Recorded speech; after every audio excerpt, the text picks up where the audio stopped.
నేను స్పష్టంగా అధికారులకు, ఇరిగేషన్ అధికారులకు, అగ్రికల్చర్ అధికారులకు, మున్సిపల్ అధికారులకు, మొత్తంగా కలెక్టర్లకు నేను ఆదేశాలు ఇస్తున్నా.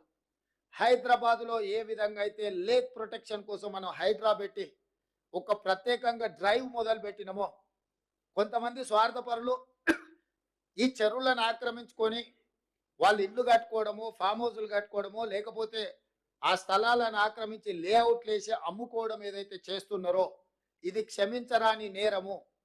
ఇవాళ ప్రకృతి వైపరీత్యానికంటే కూడా ఇలాంటి ఆక్రమణదారులు చేసిన తప్పుడు చర్యల వల్ల తీరని నష్టం మనకు జరుగుతున్నది. దీనికి ఎక్కడో ఒక దగ్గర పులి స్టాప్ పెట్టవలసిన బాధ్యత ప్రభుత్వం మీద ఉన్నది. అందుకే ఎంత ఒత్తిడి వచ్చినా వెనక్కి తగ్గకుండా హైడ్రాన్ తీసుకొచ్చి అధికారులను అప్రమత్తం చేసి ప్రభుత్వం దగ్గర ఉన్న లేక్లకు సంబంధించి, చెరువులకు సంబంధించిన వివరాలను సేకరించి full tank level, buffer zone, అదేవిధంగా క్యాచ్మెంట్ ఏరియాలో అంటే నాలాలు ఏవైతే ఆక్రమించుకున్నో వాటి అన్నిటిని కూడా తొలగించే కార్యక్రమం చేపట్టినాం. ఇవాళ ఇది జిల్లాలకు కూడా విస్తరించాలి అని చెప్పి డిమాండ్ వస్తుంది. నేను అనేది ఏంటంటే హైదరాబాద్ పరిమితిలో ఒక ఏర్పాటు చేసిన యంత్రాంగము, జిల్లాలలో కూడా మీరు ఇట్లాంటిది ఒక సిస్టమ్ని ఎవాల్వ్ చేసుకోండి. ఎవరున్నా తొలగించాల్సిందే. ప్రకృతి మీద మనం దాడి చేస్తే ప్రకృతి మన మీద దాడి చేస్తుంది. ఈ గుణపాఠం జరిగిన సంఘటనల నుంచి మనం నేర్చుకోవాలి. మనిషి అనే వాడికి ఆలోచన చేసే శక్తి ఉంది కాబట్టి ప్రకృతిని మనం చెరబట్టాలని చూస్తే ఆ ప్రకృతి ప్రకోపిస్తే ఏం జరుగుతో మనం కళ్ళతో చూస్తున్నాము. అది ఉత్తరాఖండ్ కావచ్చు, లేకపోతే తెలంగాణ కావచ్చు, విజయవాడ కావచ్చు, లేకపోతే హైదరాబాద్ కావచ్చు, ఎక్కడైనా ప్రకృతి మీద మనం దాడి చేస్తే అది తప్పకుండా దాని యొక్క దుష్ఫలితాలు మనం చవి చూడవలసిన పరిస్థితి ఉంది. అందుకే నేను స్పష్టంగా అధికారులకు ఆదేశాలు ఇస్తున్నా. నేను ఎంక్వైరీ కూడా ఆర్డర్ చేస్తా. రాష్ట్రం మొత్తం మీద కూడా చెరువుల ఆక్రమణ మీద స్పెషల్ డ్రైవ్ చేపడతా. ఎవరైనా వాళ్ళు ప్రజాప్రతినిధులు అయి ఉండొచ్చు, లేకపోతే ఇతరులు అయి ఉండొచ్చు, లేకపోతే సమాజంలో బాగా ఇన్ఫ్లుయెన్స్ ఉన్న వాళ్ళు అయి ఉండొచ్చు. మీరు ఇట్లాంటివి ఏమైనా చేస్తే మీరే స్వయంగా వాటిని సరెండర్ చేస్తే అది మీకు గౌరవంగా ఉంటుంది, ప్రభుత్వానికి వెసులుబాటుగా ఉంటుంది. అట్లా అట్లా కాకుండా ఏదైనా జరిగితే మాత్రం ప్రభుత్వం కఠినంగా చర్యలు తీసుకోవడానికి వెనక్కి తగ్గదు. ఏ ఒత్తిడి వచ్చినా ప్రభుత్వం తట్టుకోవడానికి సిద్ధంగా ఉన్నది. ఇట్లాంటి విషయాలల్లో ఎక్కడ కూడా ప్రభుత్వము వెనక్కి తగ్గదు. కాబట్టి ఈనాడు ఈ చెరువులకు సంబంధించి, కుంటలకు సంబంధించి, కాలువలకు సంబంధించి, నాలాలకు సంబంధించి స్పష్టమైన చర్యలు తీసుకోవాల్సిన అవసరం ఉన్నది. అందుకే కలెక్టర్ గారికి నేను ఆదేశాలు ఇస్తున్నా. మీ పరిధిలో ముఖ్యంగా మహబూబాబాద్లో ఈ చెరువుల ఆక్రమణ కూడా అధికారిక రికార్డులను మీరు ఒకసారి సమీక్షించుకొని ఈ ఆక్రమణలకు సహకరించిన అధికారుల మీద కూడా చర్యలు తీసుకోవాల్సిన అవసరం ఉన్నది.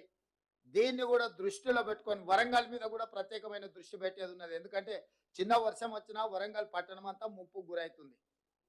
మేము కొన్ని చర్యలు చేపట్టడం వల్ల గత 3 రోజులుగా అత్యధిక వర్షాలు వచ్చినా హైదరాబాద్లో కొంత నియంత్రించగలిగినాము. నాలాల ఎంక్రోచ్మెంట్ రామ్నగర్లో ఒక్క నాలా ఎంక్రోచ్మెంట్ తొలగిస్తే నా రామ్నగర్ ఏరియా మొత్తం వరదలో మునిగిపోకుండా ఈరోజు ఆ రామ్నగర్ ప్రజల్ని కాపాడగలిగినాం. అంటే ఒక్క నాలా తొలగిస్తేనే ఇంత సహాయము జరిగింది. కాబట్టి నాలాల ఆక్రమణను కూడా ప్రభుత్వం ఉపేక్షించదు. మీరు కూడా జిల్లాలలో, నేను ఇవాళ మహబూబాబాద్ వరంగల్కి చెప్పట్లేదు, తెలంగాణ రాష్ట్రంలో ఉన్న అన్ని జిల్లా కలెక్టరేట్లకు ఈ నుంచి నేను ఆదేశాలు ఇస్తున్నా. మీ ప్రాంతాలలో ఎక్కడైనా చెరువులు కానీ నాలాలు కానీ ఆక్రమించుకుంటే మీరు మొత్తం వాటిని లిస్ట్ అవుట్ చేయండి. కోర్టులలో ఏమైనా పెండింగ్ కేసులు ఉంటే ఆ కేసులను కూడా పరిష్కరించుకోవడానికి ప్రత్యేకమైన న్యాయవాదులను నియమించుకోండి. ఉమ్మడి రాష్ట్రంలో కంటే కూడా గత 10 సంవత్సరాల ఈ దుర్మార్గాలు విపరీతంగా పెరిగిపోయినాయి. అధికారాన్ని అడ్డం పెట్టుకొని అడ్డగోలుగా ఇట్లాంటివి ఆక్రమించుకున్నారు. నేను నిన్న ఖమ్మంలో తిరుగుతుంటే ఎవరున్నా అక్కడున్న మాజీ మంత్రి ఆక్రమించుకొని మొత్తం కాలువలే ఆక్రమించుకున్నాడు. ఆ నీళ్ళంతా ఖమ్మం ఊరి మీదకి వచ్చి పడి ఖమ్మం ఊరంతా మునగడానికి ఆ మాజీ మంత్రి గారే కారణం అని నాకు ఫిర్యాదు వచ్చింది.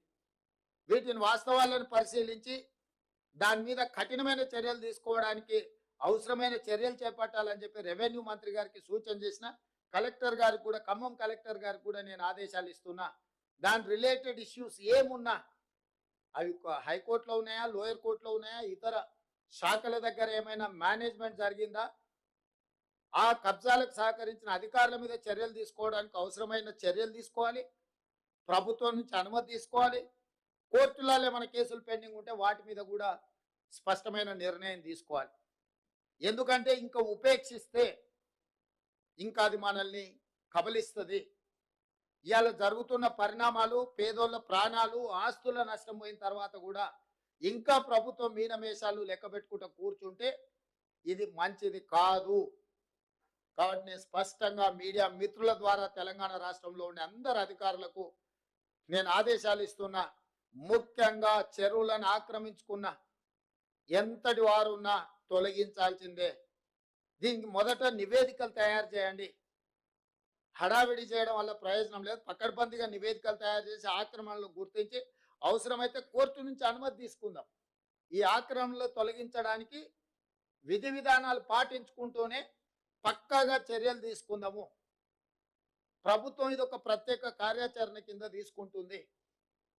ఈ ప్రభుత్వం ప్రాధాన్యతతో కూడుకున్న పనులలో చెరువుల యొక్క ఆక్రమణలను, నాలాల ఆక్రమణలను తొలగించేది చాలా అత్యంత ప్రాధాన్యతతో కూడిన కార్యక్రమంగా తీసుకుంటాం. మేము రకరకాలుగా స్పందిస్తున్నారు నాయకులు.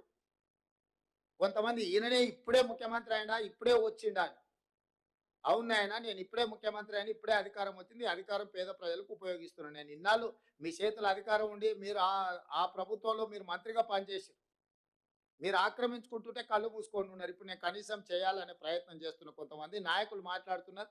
నేను వాళ్ళ పేర్లు ప్రస్తావించదలుచుకోలేదు. ఎందుకంటే ఇది కొంత ప్రజలు ఇబ్బంది పడుతున్న, కష్టపడుతున్న సందర్భం. పెద్ద రాజకీయాలకు తావియదలుచుకోలేదు.